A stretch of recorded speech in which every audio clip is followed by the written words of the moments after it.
నమస్తే, welcome to our channel. నేను విశాల్ని. మాజీ ముఖ్యమంత్రి జగన్మోహన్ రెడ్డి గారు బంధువులు అర్జున్ రెడ్డి అయితే ఆయన ఎట్టకేలకు ఈరోజు ఏపీ పోలీసులు అయితే అదుపులోకి తీసుకున్నారు. అసలు ఆయన ఎందుకు అరెస్ట్ చేశారు, దాని వెనక కారణం ఏంటి, ఏం జరిగింది, ఇలాంటి అంశాలను చర్చించే ముందు స్టూడియోలో ఉన్నారు సీనియర్ జర్నలిస్ట్ దుర్గకుమార్ గారు ఉన్నారు. వారిని అడిగి విషయాలను తెలుసుకునే ప్రయత్నం చేద్దాం. నమస్కారం సార్. నమస్తే అమ్మశాలిని, మన వీక్షకులు. సార్, జగన్మోహన్ రెడ్డి గారు బంధువులైన అర్జున్ రెడ్డి గారిని ఎట్టకేలకు ఎప్పటి నుంచో పోలీసులు గాలిస్తున్నారు. ఇప్పుడైతే పోలీసులు అయితే అదుపులోకి అయితే తీసుకున్నారు. అసలు ఎందుకు ఆయన్ని అరెస్ట్ చేశారంటే ఏం చెప్తారు సార్? ఇప్పుడు గతంలో వైఎస్ఆర్సీపీ వాళ్ళు ఇప్పటికీ కూడా సోషల్ మీడియాని ఎంత దుర్వినియోగం చేస్తున్నారో మీరు చెప్పినట్టు విజయవాడ నుంచి ఆంధ్రప్రదేశ్లో ప్రతి పట్టణంలో నగరంతో పాటు ఈవెన్ సుప్రీంకోర్టు జడ్జీల వరకు కూడా తెలుసు, నాలెడ్జ్ ఉంది హైకోర్టు జడ్జీలకు. కానీ ఎందుకంటే వీళ్ళు ఎవరిని మినహాయించలా. వాళ్ళకి వ్యతిరేకంగా తీర్పులు ఇచ్చినటువంటి న్యాయమూర్తుల మీద, న్యాయమూర్తుల కుటుంబాల మీద కూడా వీళ్ళు సోషల్ మీడియాలో అసభ్యమైన బెదిరింపులతోనూ సోషల్ పోస్టింగ్లు పెట్టారు. సోషల్ పోస్టింగ్లు పెట్టడం ద్వారా రాజకీయ ప్రయోజనం పొందొచ్చు అనేది ఫస్ట్ వైఎస్ఆర్సీపీ వాళ్ళే ఈ సోషల్ మీడియా దుర్వినియోగానికి ఆద్యులని చెప్పొచ్చు. అసలు గతంలో సోషల్ మీడియాని ఏ రాజకీయ పార్టీ కూడా ఇలా ఉపయోగించుకుని లబ్ధి పొందిన సందర్భం మనం చూడలేదు.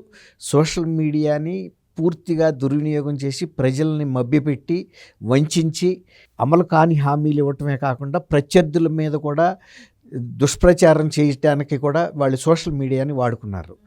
దాంతో కూడా సంతృప్తి చెందకుండా వాళ్ళ ఫోటోల్ని మార్ఫింగ్ చేసి కుటుంబ సభ్యుల ఫోటోల్ని అసభ్యమైనటువంటి దృశ్యాలు చిత్రీకరించి వాళ్ళు ఎడిటింగ్ చేసి అలాంటి వాటి ద్వారా వాళ్ళకి మనోవ్యధ కలిగించి మానసికంగా, నైతికంగా ప్రత్యర్థుల బలాన్ని దెబ్బతీయాలి, ప్రజల్లో వాళ్ళని అప్రతిష్ట పాలు చేయాలని ప్రయత్నం చేశారు. అందులో వైఎస్ఆర్సీపీకి సంబంధించిన నాయకులకి దగ్గర అనుచరులు కూడా ఉన్నారు. ఆ విషయం షర్మిల గారు కూడా చెప్పారు. అవినాష్ రెడ్డి గారు పిఏ కూడా ఉన్నాడు అందులో అని, భారతి గారు పిఏలు కూడా ఉన్నారు, అంతర్గత సిబ్బంది. అది వీళ్ళే కాదు, వాళ్ళ సొంత కుటుంబ సభ్యుల మీద కూడా ఉపయోగించారు ఈ ఆయుధాన్ని. సునీత గారు కూడా బాధితురాలే. అట్లాంటి సందర్భంలో వీళ్ళు కొంత రిలీజ్ అవ్వటానికి ప్రభుత్వం టైం పట్టింది. అసలు దీని లోతు ఎంత జరిగింది, నష్టం ఎంత జరిగింది అని. అయితే ఈ అవకాశాన్ని ఉపయోగించుకుని దుర్వినియోగం చేసిన ఇతను అర్జున్ రెడ్డి అనే అతను కడప జిల్లా ప్రాంతానికి చెందిన వ్యక్తి. ఈయన మీద గుడివాడలో కంప్లైంట్ చేశారు. ఈయన ఎవరెవరి మీద చేశాడు? చంద్రబాబు నాయుడు గారి మీద, లోకేష్ గారి మీద, పవన్ కళ్యాణ్ గారి మీద బాగా టార్గెటెడ్గా చేశాడు, లక్ష్యంగా పెట్టుకుని. కుటుంబ సభ్యులను కూడా లక్ష్యంగా పెట్టుకుని కూడా చేశాడు. తర్వాత ఆంధ్రప్రదేశ్లో చాలా పోలీస్ స్టేషన్లో కూడా ఈయన మీద ఫిర్యాదులు వచ్చినాయి. పోలీసులు ఇతన్ని అరెస్ట్ చేయడానికి ప్రయత్నించే లోపలే అతను నన్ను అరెస్ట్ చేస్తారని, ఇప్పుడు తప్పు చేసినాడు, ఇప్పుడు అలర్ట్గా ఉంటాడు, అప్రమత్తంగా ఉంటాడు. ఎందుకంటే వాళ్ళు ఏ తప్పు చేసి నా మీద ఏ పోలీస్ కేసు అవుతుందో, అరెస్ట్ అవుతుందో అనే ఒక జాగ్రత్తతో అతను ముందు విదేశాలకు పారిపోయాడు. దాంతో పోలీసులు ఏం చేయాలో తెలియని పరిస్థితిలో లుకౌట్ నోటీసులు ఇస్తారు వాళ్ళు వరల్డ్ వైడ్గా. అంటే మరీ ముఖ్యంగా ఇంటర్నేషనల్ ఎయిర్పోర్ట్స్కి ఇస్తారు, సీ పోర్ట్లకు కూడా ఇస్తారు. ఒక్కోసారి వీళ్ళు ఎయిర్పోర్ట్లో ఫ్లైట్లో రాకుండా సీ పోర్ట్ నౌకల్లో కూడా వచ్చే సందర్భం ఉంటుంది. అందుకని అంతర్జాతీయంగా ఉండే నౌకాశ్రమాలు, రెండోది ఎయిర్పోర్ట్లలోనూ. అయితే 2024 ఎన్నికల ముందు కేసు నమోదైన ఈ ప్రభుత్వం వచ్చిన తర్వాత అయ్యింది. అయితే వీళ్ళు లుకౌట్ నోటీస్ ఇచ్చిన తర్వాత ఇతను అసలు అప్పటి నుంచి స్వదేశానికి రాలా. సోమవారం ఇక్కడికి వస్తున్నట్టుగా సమాచారం అందింది శంషాబాద్ ఎయిర్పోర్ట్కి. ఎప్పుడైనా విదేశాల నుంచి వచ్చే విమానాలకు సంబంధించిన ప్రయాణికులు వాళ్ళ పాస్పోర్ట్ నంబర్లకు సంబంధించింది ఒక 15 గంటలు 20 గంటల ముందుగానే అంతర్జాతీయ విమానాశ్రయాలకి అక్కడి నుంచి సమాచారం వస్తుంది, కంప్లీట్ లిస్ట్ వస్తుంది. ఏ ప్యాసింజర్ పేరు ఏంటి, అతను ఏ ఎయిర్పోర్ట్ నుంచి బయలుదేరి వస్తున్నాడు, తర్వాత అతనికి ఏ పాస్పోర్ట్ ఉంది, ఆ పాస్పోర్ట్ నంబర్ ఇండియన్ పాస్పోర్ట్ అయితే ఇండియన్ పాస్పోర్ట్ నంబర్ ఇస్తారు.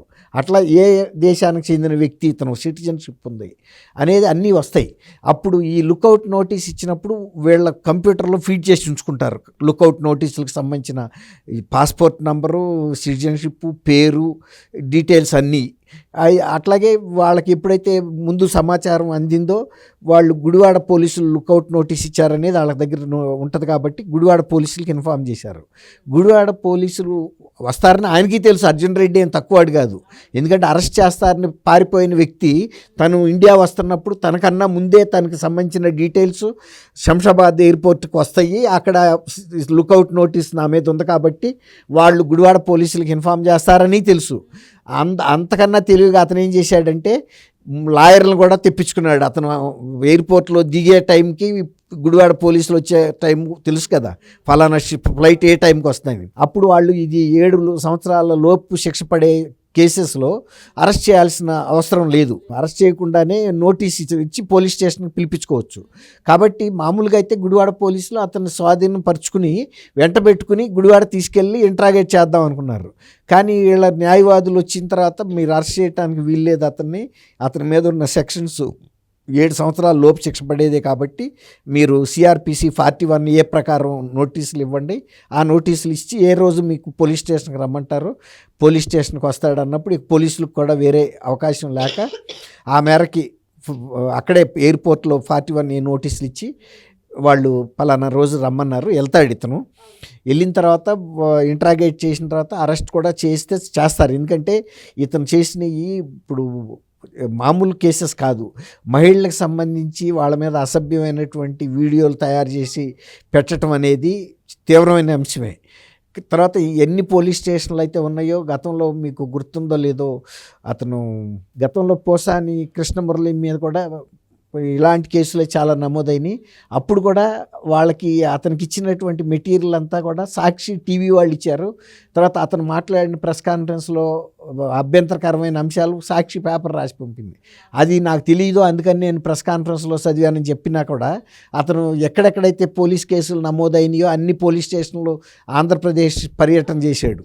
అట్లాగే ఇప్పుడు ఇతను కూడా అర్జున్ రెడ్డి మీద ఎక్కడెక్కడైతే కేసెస్ ఉన్నాయో ఆయా పోలీస్ స్టేషన్ల వాళ్ళు తీసుకెళ్ళి ఈ నోటీసులు ఇచ్చి ఇంట్రాగేట్ చేస్తారు. అవసరమైతే అరెస్ట్ కూడా జరుగుతుంది. ఇప్పుడు ఒకసారి పోలీస్ కేసు ఇక్కడ నమోదైన తర్వాత ఇప్పుడు మళ్ళీ తను ఫారిన్ కంట్రీస్ వెళ్ళటం అంత ఈజీ కాదు. పాస్పోర్ట్లో క్రిమినల్ కేసెస్కి సంబంధించిన అంశాలు ఇక్కడ పెండింగ్లో ఉన్నప్పుడు విదేశీ పర్యటనలకు కూడా అది అడ్డమవుతుంది. అట్లాంటప్పుడు దానికి కూడా అతను సిద్ధపడే వచ్చి ఉంటాడు నేను అనుకోవటం. ఎందుకంటే ఇలాంటి క్రిమినల్ కేసెస్ ఇక్కడ పెండింగ్లో ఉండగా మళ్ళీ అతను అక్కడ కనుక వెళ్ళిపోతే ఇక్కడికి రాడు. కాబట్టి వీళ్ళు పోలీసులు కోర్టులో చెప్తారు, ఇది మన పాస్పోర్టు స్వాధీనం చేసుకోండి, ఈ కేసుకు సంబంధించిన ఇన్వెస్టిగేషన్ పూర్తి అవ్వాలి, మేము ఛార్జ్ షీట్లు ఫైల్ చేయాలి అని చెప్తారు. తర్వాత కేసు ఫైల్ అయిన తర్వాత కూడా ఆ కేసు తేలే వరకు ఇతనికి ఫారిన్ వెళ్ళటానికి అనుమతి ఇచ్చకూడదనో, లేకపోతే అనుమతి ఇచ్చినా కూడా ఎప్పుడు ఇక్కడ కేసు విచారణలు ఉంటే అప్పుడు రావాలనే ఒక కండిషన్స్ పెడతారు. అవసరమైతే ఒక్కోసారి కోర్టు కూడా పోలీసుల కోరిక మేరకి అభ్యర్థన మేరకి పాస్పోర్ట్ని కోర్టు స్వాధీనం చేసుకుంటుంది. అట్లాంటి సందర్భాలు కూడా ఉంటాయి. సార్, ఇప్పుడు సోషల్ మీడియాలో ఇలా ఫోటోలు మార్ఫింగ్ చేయడానికి ఆయనకి వెనక ఉన్న ప్రోత్బలం ఎవరంటే ఏం చెప్తారు సార్? అసలు వీళ్ళు బాగా ఆరితేరారమ్మా. వీళ్ళకి దీనికి సంబంధించిన టెక్నాలజీస్, స్టూడియోసు ప్రత్యేకంగా ఉన్నాయి. అవి ఆ రోజుల్లో వాళ్ళు విజయవాడలోను, హైదరాబాద్లోను, ఈవెన్ ఢిల్లీలో కూడా పెట్టుకున్నారు. కొన్ని విదేశాల్లో కూడా ఉన్నాయని కూడా, లండన్ అలాంటి సాట, తర్వాత న్యూయార్క్, అమెరికాలో. ఎందుకంటే ఇప్పటికే న్యూయార్క్లో ఉండి కొంతమంది వ్యక్తులు వైఎస్ఆర్సీపీకి సంబంధించిన వ్యక్తులు ఇప్పటికి కూడా అవాకులు చవాకులు తెలుగుదేశం నాయకుల మీద మాట్లాడుతూ మనం చూస్తున్నాం. అదేమంటే మేము అమెరికాలో ఉన్నాం కాబట్టి మీరు మమ్మల్ని ఏం చేయలేరు అనే విధంగా. ఏదో టైం వచ్చినప్పుడు మొన్న ఈ మధ్య కూడా ఒక అతను పెనమలూరులో ఒక అతను వాళ్ళ తండ్రికి బాగోకపోతే వస్తే కూడా అప్పుడు అరెస్ట్ చేశారు. అట్లాగే ఏ టైం ఎవరికి వచ్చినప్పుడో చేస్తారు. అవసరమైతే వీళ్ళు ఫారిన్ ఇల్లు కూడా అరెస్ట్ చేసి కూడా తీసుకొచ్చే అధికారం పోలీసులకు ఉంది. కాబట్టి శృతి మించితే రాగాన పడితే వెళ్ళి అమెరికాలో ఉన్న వ్యక్తులు కూడా తీసుకొచ్చే అధికారం లా హ్యాజ్ ఏ లాంగ్ ఆర్మ్ అంటారు. ఆ చట్టం చేయి చాలా పొడుగు. అది విదేశాలు ఖండాంతరాలకు కూడా వెళ్ళి కాలర్ పట్టుకుని తీసుకుని ఇక్కడికి తీసుకురాగలుగుతుంది క్రేన్ లాగా. కాబట్టి మీరు అన్నట్టు వీళ్ళేమి అంత తప్పించుకుని పారిపోయే పరిస్థితి ఉండదు.